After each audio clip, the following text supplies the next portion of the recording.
যখন আমাদের বয়সন্ধিকাল শুরু করি তখন আমাদের শরীরে বিভিন্ন ধরনের সেক্স হরমোন বা লৈঙ্গিক হরমোন তৈরি হয়। ছেলেদের ক্ষেত্রে প্রাইমারি সেক্স হরমোন হচ্ছে টেস্টোস্টেরন এবং নারীদের ক্ষেত্রে বা মেয়েদের ক্ষেত্রে এটা হচ্ছে অ্যাস্ট্রোজেন অ্যান্ড দেন প্রজেস্টেরন।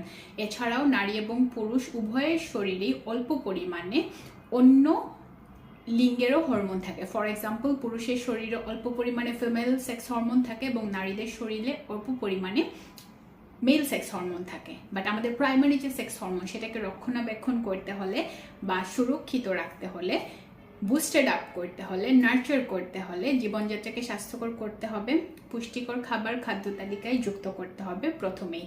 এবং আপনি কিভাবে পুষ্টিকর খাবার খাদ্য তালিকায় যুক্ত করবেন সেটার ডিটেইল আমার মেডিসিন ছাড়া সুস্থ থাকার উপায় বইটিতে লেখা আছে। সো আপনি এই বুকটা যদি অর্ডার করেন আরও ডিটেইলে অনেক ইনফরমেশন পেয়ে যাবেন। ক্যাপশন এবং কমেন্ট বক্সে অর্ডার লিঙ্ক দেওয়া থাকবে।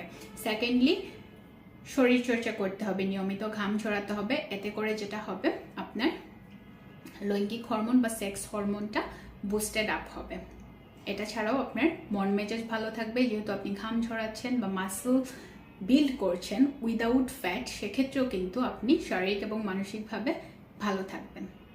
এরপরে যেটা করতে হবে, রাতে ঘুমাতে হবে পরিমিত পরিমাণে। যদি আপনি ঘুমান সেক্ষেত্রে আপনার সেক্স হরমোন বা লৈঙ্গিক হরমোন প্রপার থাকবে বা ভালো থাকবে।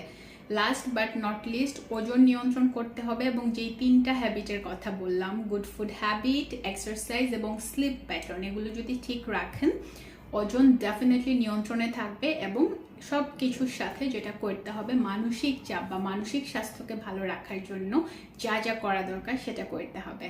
সো সবগুলো জিনিস যখন আপনি ঠিক রাখবেন, প্রপারলি করবেন, প্র্যাকটিস করবেন, লাইফস্টাইল যখন কমপ্লিটলি হেলদি হবে, ভাজা পোড়াও যখন কম খাবেন, মানসিকভাবে ভালো থাকবেন, পজিটিভিটি যখন প্র্যাকটিস করবেন, আপনার লৈঙ্গিক হরমোন বা সেক্স হরমোনের পরিমাণটা ঠিক থাকবে এবং এতে করে আদার কোনো স্বাস্থ্য সমস্যা ক্রিয়েট হবে না।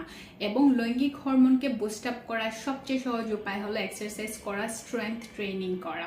সো এই জিনিসগুলো খেয়াল রাখবেন, কারণ লৈঙ্গিক হরমোনের সাথে সাথে আমাদের শারীরিক, মানসিক, প্রজনন, স্বাস্থ্য অনেক বেশি ফ্লাকচুয়েট করতে থাকে। সো কোনো কারণে যদি মনে হয় আপনি শারীরিক, মানসিক বা প্রজনন স্বাস্থ্যে বা সেক্সুয়াল লাইফে ভালো না, এই জীবনযাত্রা বা এই স্বাস্থ্যকর হ্যাবিটগুলো আস্তে আস্তে নিজের মধ্যে সময় নিয়ে ডেভেলপ করুন, সেটাকে অভ্যাসে পরিণত করুন। আর যে বইটার কথা বললাম, মেডিসিন ছাড়া সুস্থ থাকার উপায়, এই বইটা আমি অনেক যত্ন করে, অনেক টাইম নিয়ে আপনাদের সবার জন্য লিখেছি, সো দ্যাট আপনারা বাসায় বসে একটা রিটেন প্রেসক্রিপশন বা গাইডলাইন পেয়ে যান। সবাই ভালো থাকবেন। I will see you in the next video.